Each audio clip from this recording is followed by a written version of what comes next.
한 번 더 다 함께 아멘으로 먼저 하나님을 예배하겠습니다. 할렐루야. 자, 오늘도 데일리 처치를 통해 같은 말씀을 나누는 우리 모든 예배자 분들 예수님의 이름으로 환영하고 또 축복해 드립니다. 자, 또 한 번 우리 믿음의 고백을 좀 드리고 같이 예배하도록 하겠습니다. 저를 따라 고백합시다. 같은 말씀과 같은 순종으로 사는 우리가 예수님의 교회입니다. 네, 우리가 교회라는 것을 믿으시기 바랍니다. 자, 오늘은 부활절 후 첫 번째 맞이하는 주일입니다. 교회력에 따르면 부활절 후 2주 차 이렇게 소개됩니다. 작년에도 말씀드렸듯이 절기적으로 보자면 지금의 이 시기가 뭐 부활이 완성됐으니까 너무 행복해, 기뻐, 다 됐어, 끝났어 이런 시기가 아니고요. 오히려 예수님의 제자들에게 있어서는 조금 당혹스러운 그런 시기입니다. 그러니까 다 모든 건 성취는 됐지만 뭔가 안심이 되기보다 이제 우리 어떻게 해야 되는 거지? 예수님은 더군다나 승천이라는 과정을 통해 떠나셨잖아요. 그러니까 이제 우리끼리 어떻게 해야 되는 거야? 이런 시기입니다. 그리고 성령 임재 전이기 때문에 시기적으로 본다면 지금은 막 우리가 불타오르는 시기가 아니라 약간 당혹스러운 그런 시기. 자, 그래서 사실 본래 오늘부터 나누려고 했던 말씀이 이제 있었는데 그 말씀을 준비하다가 우선 이것부터 그래도 명확히 설명하고 나서 다음 이야기로 넘어가자 하는 이제 내용이 있어서 오늘은 그걸 좀 먼저 잠깐 다루고자 합니다. 본래 하려던 이야기는 다음 주부터 볼까 해요. 근데 이제 사실상 오늘의 이야기가 복음의 내용상으로 볼 때는 이제 더 중요합니다. 더 중요하고 거의 핵심입니다. 이제 바로 부활에 대한 이야기를 좀 할까 합니다. 부활절 지났는데 왜 부활인가? 예, 좀 보죠. 자, 부활이라는 것은 이제 사람들이 가장 믿지 못하는 것이면서도 한편으로는 기독교 신앙을 가짐에 있어서 가장 중요하고 또 반드시 믿어야만 하는 그런 이제 신앙의 이슈입니다. 그래서 결론적으로 먼저 권면을 드리자면 부활을 믿는 여러분들 모두가 되시기를 예수님의 이름으로 축복해 드립니다. 이걸 믿을 수 없다면 우리가 신앙인인 것을 완성할 수가 없는 이렇게 말할 정도로 중요한 이슈이죠. 로마서에 따르면 저자였던 바울이 이제 복음을 전하는 과정에서 이렇게 말한 바가 있어요. 들어보세요. 생각하건대 현재의 고난은 장차 우리에게 나타날 영광과 비교할 수 없도다. 피조물이 고대하는 바는 하나님의 아들들이 나타나는 것이니 이런 말을 했거든요. 생각하건대 현재의 고난은 장차 우리에게 나타날 영광과 비교할 수 없다. 먼저 생각을 해보니까 어떻다라는 거예요. 성도들에게도 현재의 고난은 불가피하구나. 이걸 인정하는 거죠, 먼저. 원래 사는 것도 힘든데 믿음을 가짐으로 인해서 고달픈 것도 또 있거든요. 이건 일종의 죄가 일상화되어 버린 이 세상과의 반작용 같은 겁니다. 자, 그런데 이렇게 고장난 세상 속에서의 고난을 인정하면서 바울은 이어서 두 가지를 또 증거하는데 이런 겁니다. 첫 번째, 그 고난은 장차 우리에게 나타날 영광과 비교할 수 없다. 이거예요. 여기서 장차 우리에게 나타날 영광이라는 게 뭘까요? 이게 하나님의 자녀로 영원히 사는 것을 말합니다.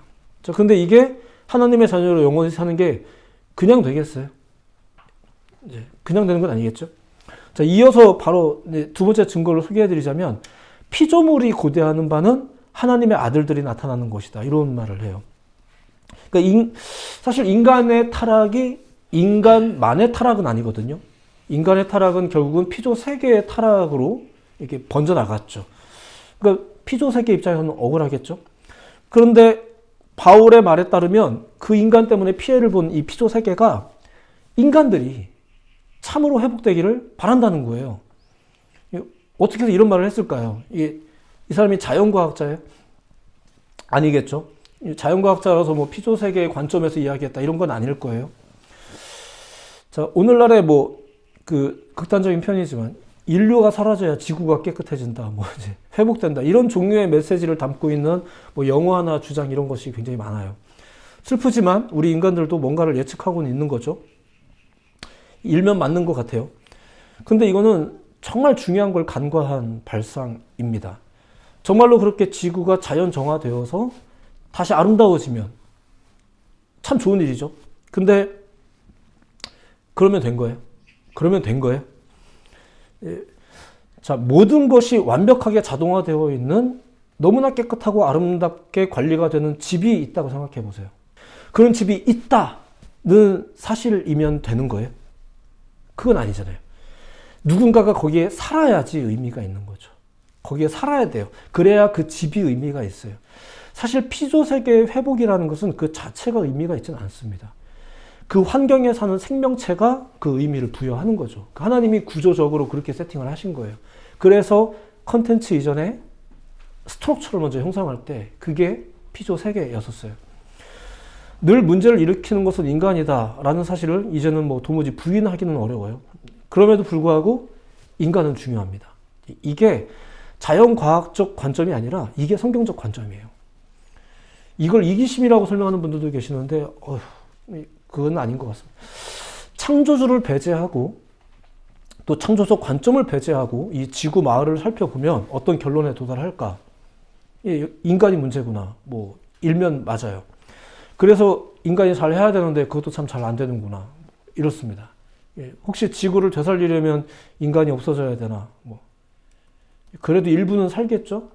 주로 부자가 살 것 같고요.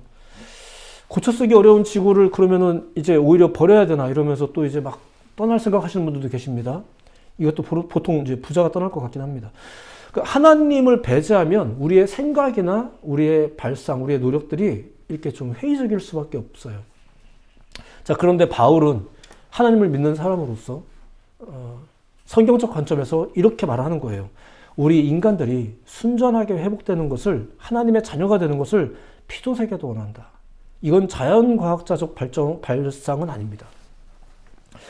그러면 이제 그가 했던 말을 정리하면 이렇습니다. 현재의 고난과는 비교도 되지 않는 영광이 어떻게 올까? 그리고 피조세계조차 희망하는 우리 인간들이 하나님의 자녀가 되는 것은 어떻게 가능할까? 바로 그 부분에서 이제 부활이 키워드가 되는 거죠. 그러니까 지금 바울이 강조하는 건 부활 강조하는 거예요. 자, 부활에 대한 한 가지, 오늘 본문 이야기를 보기 전에 부활에 대해서 한 가지만 더 생각해 보자면 이런 겁니다. 사실 생명에 대한 갈망은 이제 모든 살아있는 유기체의 자연스러운 갈망이라고 할 수 있겠죠. 모든 생명체가 그 살아있음과 또 그 살아있음이 잘 유지되는 일들을 위해서 노력하면서 살아간다고 이렇게 말할 수 있을 것 같아요. 특별히 인간들은 이 생명에 대한 갈망과 집착이 유난히 좀 커 보이죠. 그들의 노력은 보통 두 가지에 대해서 이제 노력이 진행됩니다. 뭐 성취된 건 아닌데 이론적으로 그걸 놓고 많이 노력을 합니다. 뭐냐면 이런 거죠. 첫 번째, 말 그대로 계속 사는 거예요. 계속 사는 거. 안 죽는 거죠. 죽음이라는 통과 의례를 거치지 않고 계속 유지되는 거. 뭐 이런 것들. 그리고 두 번째는 비록 죽었어도 다시 살아나는 거. 이게 부활이죠. 죽음은 인정하되 그것을 극복하는 것. 이걸 부활이라고 합니다. 이에 대한 바람과 상상력을 가지고 이제 영화도 만들고 과학도 발전시키고 이러면서 우린 노력하고 살고 있는 것 같아요. 그렇다면 기독교 신앙에서 말하는 부활이 뭔가? 그렇죠. 인생의 한계는 그대로 인정을 합니다. 고난도 인정하고 한계도 인정하고. 그러니까 죽는 거예요.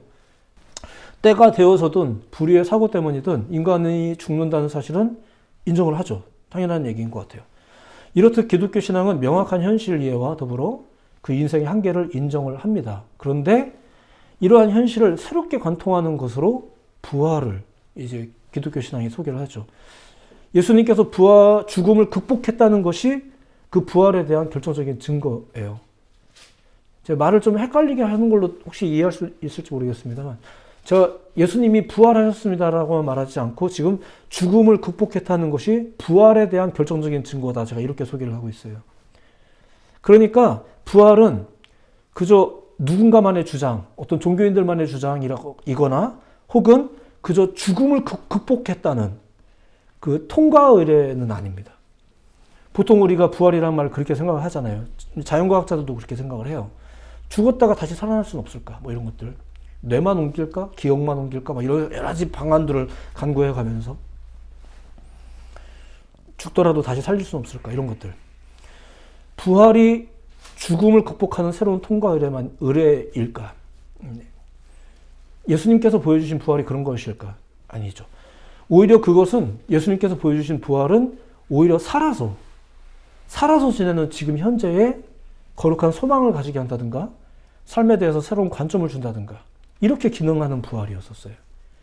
물론 부활은 사건으로서 놓고 본다면 죽었다가 살아난 게 부활 맞습니다. 근데 예수님이 가르쳐 주신 게 야, 니네도 죽으면 다시 살 수 있어. 이게 복음이냐, 이게 메시지냐 이거죠. 부활 신앙을 가진 자들은 단순히 죽으면 다시 산다는 것을 믿는 게 아니라 그저 마음이 저쪽 내세에만 가 있는 게 아니라 살아서 지내는 지금의 삶을 다르게 살게 하는 거죠. 이것이 자연과학자들이 말하는 죽음의 극복, 그것과 다른 거죠. 훨씬 뛰어넘는 발상인 것입니다. 저는 최근에 한 믿음의 사람들이 치르는 장례식장에 다녀왔었어요. 거두절미하고 그들은 현재의 아픔과 죽음에 대한 해석이 다릅니다.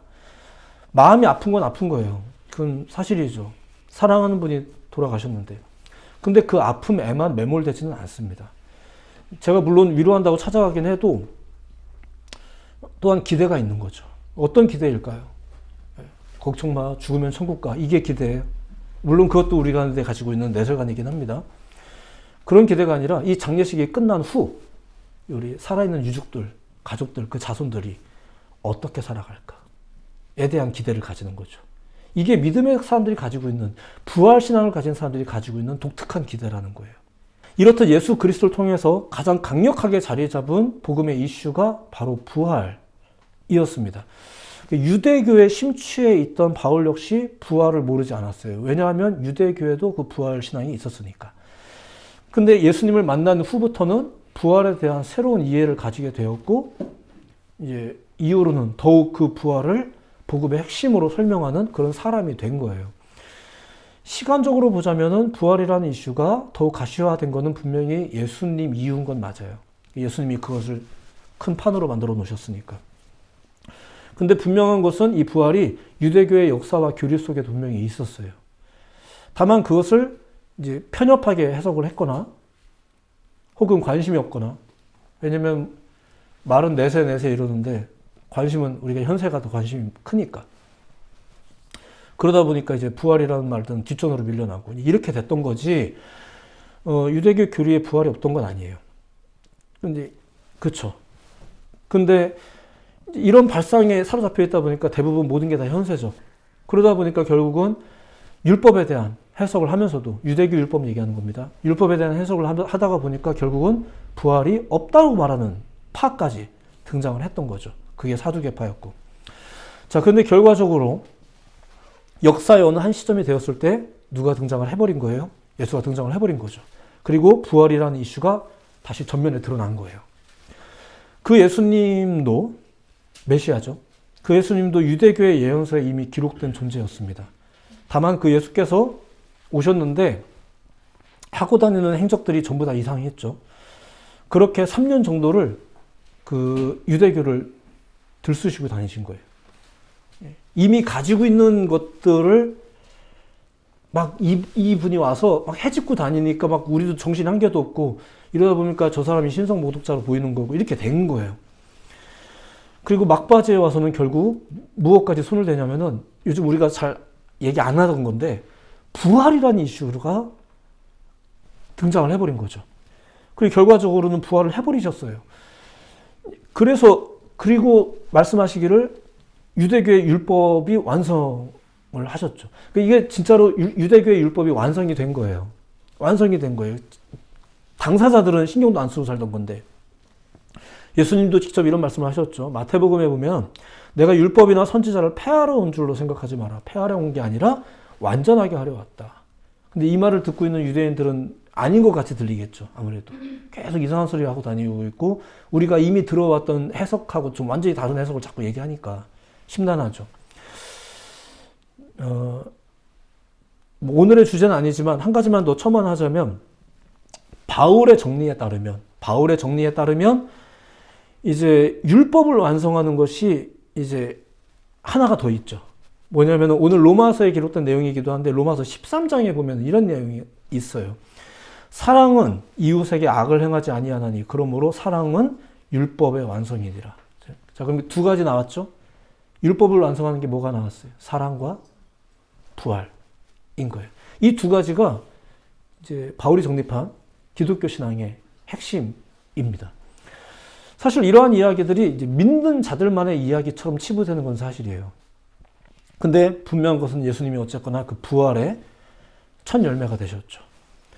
이 이야기는 본래 유대교 안에서 벌어진 이야기였습니다.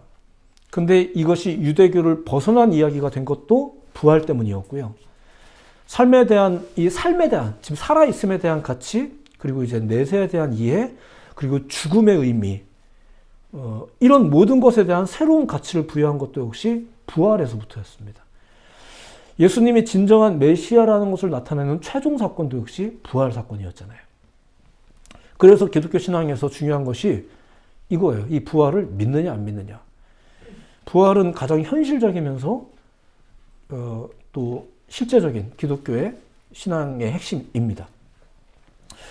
자, 오늘 우리가 읽은 고린도 전서의 말씀이 사도 바울이 쓴 편지죠. 고린도 지역 성도들을 향해서 쓴 편지인데 우리가 15장을 읽었습니다. 그러니까 이 편지의 끝자락이에요. 끝부분인데 고린도 지역에 대해서는 뭐 몇 차례 말씀드렸고 또 꼼꼼하게 이야기하려면 또 얘기가 길어지니까 짧게만 말씀드리자면 도덕적, 종교적 타락이 굉장히 심각했던 곳이었습니다. 그러니까 그 지역에 있는 성도들도 아무래도 영향을 받겠죠. 그나마 바울이 같이 지낼 때는 그래도 뭐 으쌰으쌰 하면서 괜찮았는데 또 바울도 없고 하니까 지도자도 없고 하면 또 어떻겠어요. 성도들끼리 분쟁도 막 일어나고 심지어는 이제 신학적인 논쟁까지도 막 벌어지고 이랬습니다. 그래서 그 문제를 해결하기 위해 몇 번의 편지를 보냈는데 그 중에 하나가 이 고린도 전서입니다.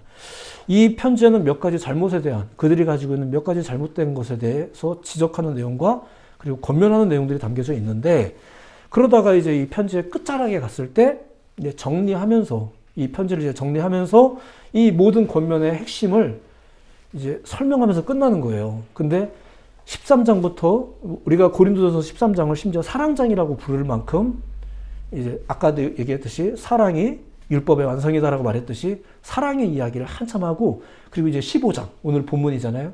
15장이어서 한 가지 얘기 더 하는 거예요. 그게 부활이었었어요. 이건 단순히 교리적인 강조를 말하는 게 아니에요. 그냥 우리 이 종교를 믿으시는 분들은 이런 걸 꼭 기억하셔야 됩니다. 이런 교리적 강조가 아니에요. 오늘 본문을 보면 바울이 먼저 이렇게 말을 꺼냈거든요. 3절에 내가 받은 것을 먼저 너에게 전하였노니 내가 받은 것을 이전에 너희들이랑 나눴지 않냐 이런 얘기예요. 내가 예전에 너희랑 나눴던 이야기들 혹시 기억나니? 그거 내가 받은 은혜였고 나는 그걸 너희들이랑 나누었었어. 근데 그게 최근에 있었던 사람에 대해서 내가 맹신하는 그런 내용이 아니야. 아니죠. 3절 후반부. 이는 성경대로 그리스도께서 우리를 위하여 죽으시고 4절 장사 지낸 바 되셨다가 성경대로 사흘 만에 다시 살아나사 이렇게 이야기하죠. 한 번에 내뱉는 문장 속에 성경대로라는 말이 두 번이나 반복이 되고 있어요. 그러니까 앞서 얘기했지만 이거 이미 있었던 얘기란 얘기예요. 이미 소개된 얘기란 얘기예요. 우리가 귀담아 듣지 않아서 그렇지 이미 소개된 내용. 그러니까 예수님을 통해 벌어진 모든 일이 특별히 부활이 역사적으로는 처음인 게 맞아요. 근데 그 내용은 이미 성경에 예언되어 있었다는 거죠.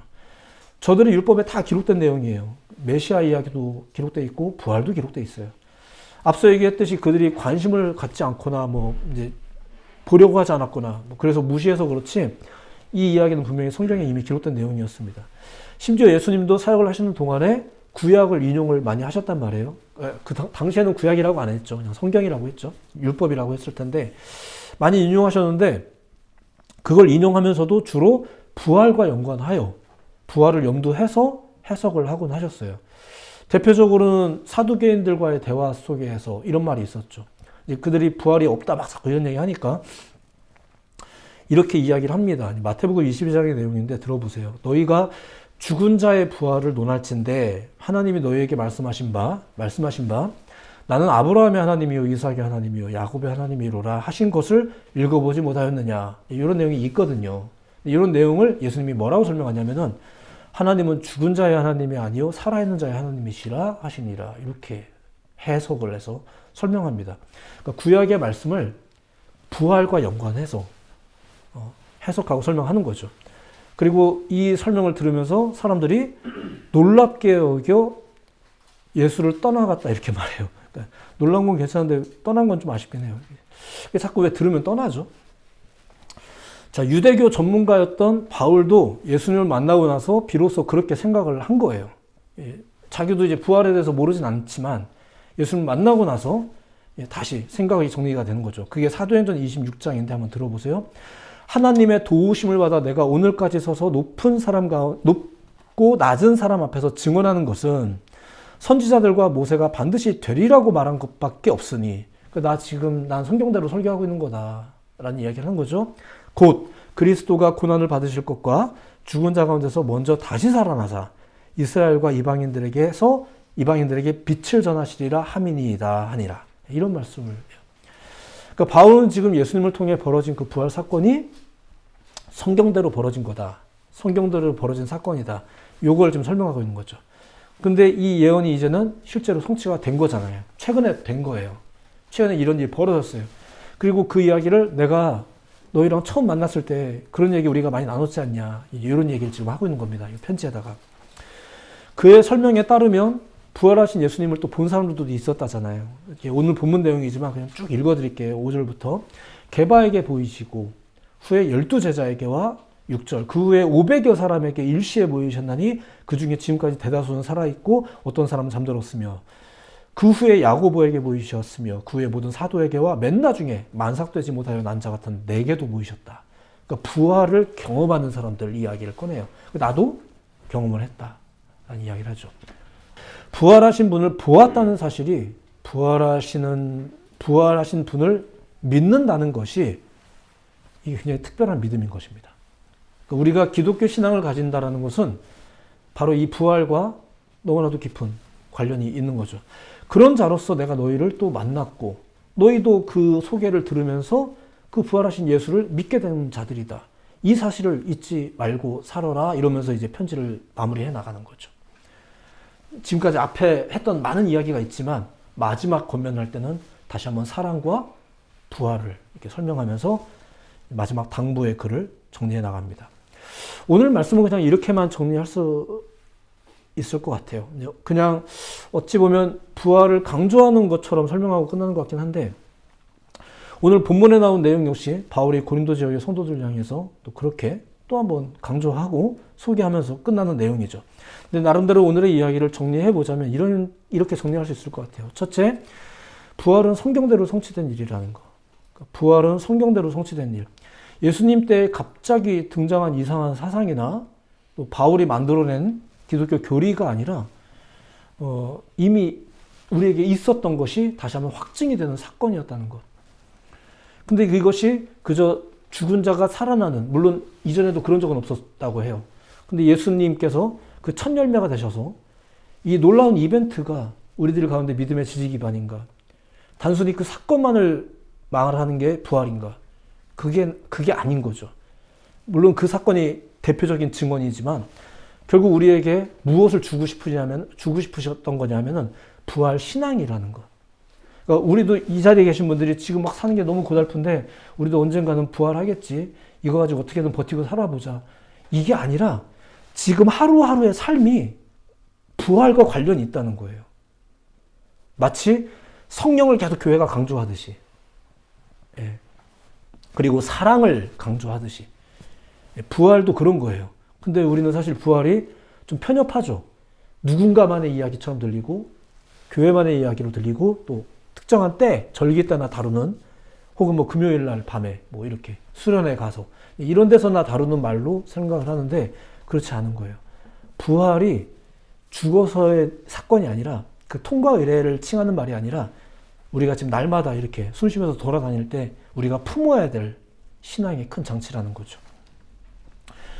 근데 이걸 유대인들이 이제 간과하며 살았죠. 오늘날 우리도 간과하면 안 될 텐데. 예, 그런 얘기입니다. 부활은 성경대로 성취된 일입니다. 그러니까 성경을 바라보는 분들은 이 부활을 기억하셔야 돼요. 둘째, 부활은 뭐 앞서 잠깐 얘기했지만 그저 죽음에 대한 극복을 말하는 게 아닙니다. 이건 오히려 삶을 위해 주신 이슈예요. 그러니까 반복되는 말 같긴 합니다. 죽으면 부활해서 천국 가겠지? 이게 믿는 자들의 소망이 아니라 물론 그것도 맞지만 예수님께서 이 부활을 가르치신 것은 바울이 이것을 또 성도들에게 가르친 것은 저들의 삶을 위해서였었습니다. 지도자도 없고 또 이 고린도라는 도시가 엄청난 게 환락과 유흥과 이교와 음란과 이런 것들이 판치는 이런 사회 속에서 너희가 이런 거 꼭 기억하고 살아야 돼. 공동체끼리 싸우지 말고 두 가지는 꼭 기억해. 이렇게 하면서 던진 말이 바로 이 부활이었다는 얘기예요. 부활은 굉장히 가까운 말이어야만 해요. 그렇죠? 이런 도시에서 살려면 꼭 기억해야 될 거. 하나는 사랑, 하나는 부활. 이게 현실적으로 어떻게 적용되는지에 대해서는 많은 고찰이 필요하지만 아직은 조금 난감하더라도 우리 손에 들려진 이 큰 선물, 우리 손에 들려진 거잖아요. 이제 주님께서 다 이루셨으니까. 우리 손에 들려진 이 선물, 물론 우리가 지금 이 선물 들고 한 50여일 정도 좀 난처해 하긴 할 거예요. 이것도 제자들이 그랬어요. 우리가 이 선물을 들고도 좀 난처할 수는 있어요. 마치 설교를 들으면서 때로는 이것이 공감이 되고 이해가 돼서 막 동의가 되면서도 그래도 목사님 이런 말이 튀어나오는 것처럼, 이런 말이 나오는 것처럼 이 우리 손에 들려진 이 큰 선물을 들고도 우리는 좀 난처해 할 수는 있어요. 하지만 우리는 분명히 이것을 행여 버리거나 그러면 안 되겠죠. 우리가 들고 있는 선물이 뭐예요? 하나님의 사랑, 그리고 우리를 위해 죽으시고 다시 살아나신 그 부활. 이것이 우리가 손에 딱 들고 난처하더라도 이거 손에 들고 난처해야 되는 그런 것들입니다. 우리 손에 이 사랑과 부활을 쥐고 사는 것은 굉장히 복된 일들입니다. 그래서 우리 삶의 위기가 왔을 때, 누군가 쿡 찔렀을 때 나도 모르게 부활이라고 튀어나올 수 있는 이것은 정말로 위대한 장치입니다. 우리가 그리스도인이라는 것을 증거하는 가장 강력한 장치라는 거죠. 근데 과연 우리는 그렇게 사랑과 부활을, 그리스도의 사랑이죠. 그 사랑을 우리는 잘 쥐고 살고 있는지. 연대의 삶이 다시 반복되지만 사랑과 부활로 가득할 수 있었으면 좋겠습니다. 그게 뭐냐고요? 아직은 저도 잘 모르겠습니다. 라고 그냥 말씀드릴게요. 하지만 우리 가운데 성령이 임했을 때 우리가 어찌할 거라는 질문 앞에서 이 어부 출신 지도자들은 조심스럽게 또 이렇게 해보는 게 좀 어떻겠니? 이런 얘기도 던져보고 같이 상의하고. 그렇죠? 이 사람들은 전문가가 아니잖아요. 새로운 조직의 전문가가 아니고 새로운 이런 모임을 우리가 형성하겠다고 마음 먹고 있었던 사람들도 아니에요. 오히려 예수님 떠나고 나서 다시 옛날로 돌아가서 그냥 어부하는 게 그게 익숙했던 사람들인데 이 사람들이 그렇죠. 기독교가 새로운 종교, 기독교 내부 안에서 가지고 있는 어떤 묘한 그 고집이 있습니다. 뭐냐면은 기독교는 종교가 아니다. 참 애매한 말입니다. 하고 있는 건 다 종교인데. 이런 거랑 비슷합니다. 분명히 예수님께서 우리에게 종교를 가르친 건 아니었는데, 그러니까 제자들도 종교를 일으키려고 했던 게 아닐 텐데. 근데 우리가 어찌할 거라는 고민 앞에서 그들은 뭐라고 대답했을까요? 그럼 그 말이 오늘날에도 계속 다 적용되어지는 방법일까요? 아마 그렇지는 않을 거예요. 때로는 산으로 가자고 해야 되겠지만 때로는 바다로 가자고 할 수도 있을 것 같아요. 뭐가 더 좋은 방법인지 잘 모르겠습니다. 하지만 중요한 건 우린 전혀 다른 제안을 받았다는 거예요. 우리가 지금 우리가 부여받은 가장 강력한 무기는 성경대로 주어진 사랑과 부활이었습니다. 그러니까 우리는 이 사랑과 부활을 가지고 날마다 사는 게 맞습니다. 여러분들의 삶 가운데 지금은 그냥 난처해도 이 메시지를 가지고 돌아가시기 바랍니다. 날마다를 부활과 관련하여서 살기를 예수님의 이름으로 축원해 드립니다. 나는 과연 부활 신앙을 믿는 자로서 사는가? 이런 질문들은 유익하죠. 경우에 따라서는 괴로움이 될 수도 있겠지만 번거로움이 될 수도 있겠지만 아주 중요합니다. 그래서 계속 우리는 이걸 가지고 고민하고 그때 하신 말이 무슨 말인가 이런 것 좀 고민해 보면서 40일, 50일 정도 좀 보내보는 것도 나쁘지 않죠. 떠나는 뒷모습 보면서 저렇게 꼭 가셔야 되나 이런 고민을 한번 해보는 것도 나쁘지 않아요. 그렇죠? 힘을 내십시오. 주의 성령께서 도우실 것이고 약속하신 성령이 우리 가운데 있을 것입니다. 그 믿음으로 살아가는 여러분들 모두가 되기를 다시 한번 예수님의 이름으로 축복해 드립니다. 기도하겠습니다.